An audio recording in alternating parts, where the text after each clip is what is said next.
Tuesday morning பொண்ணு கண்டிப்பாக first mark தான் எடுத்துகிட்டு வருவா, ஸ்கூல் ஃபஸ்ட்டு தான் வருவா அப்படின்னு சொல்லி அவங்க மார்னிங்கே வந்து பட்டர்ஸ்காட்ச் கேக் வேணும் 1 கேஜி அப்படின்னு ஆர்டர் பண்ணியிருந்தாங்க.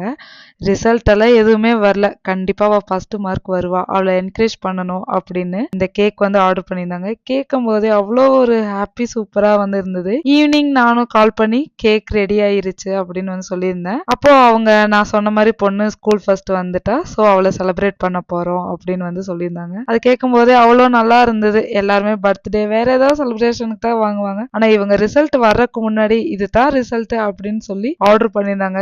உங்க கிட்ஸை என்கரேஜ் பண்றதுக்கு நீங்க என்ன பண்ணுவீங்க அப்படிங்கறத கமெண்ட் செக்ஷன்ல கமெண்ட் பண்ணுங்க. பட்டர்ஸ்காட்ச் நல்லா லோடட் பண்ணி அவங்களுக்கு கொடுத்தாச்சு. உங்களுக்கு ஹோம்மேட் குக்கீஸ், ப்ரௌனி, முட்டை மிட்டாய், ஹோம்மேட் சாக்லேட்ஸ் எது வேணும்னாலுமே ஸ்கிரீன்ல தெரியுற நம்பருக்கு வாட்ஸ்அப் பண்ணுங்க. அன்னைக்கு ஈவினிங் காலிஃப்ளவர் சில்லி சாப்பிடணும் போல இருந்தது, அதையே செஞ்சு சாப்பிட்டாச்சு. பை.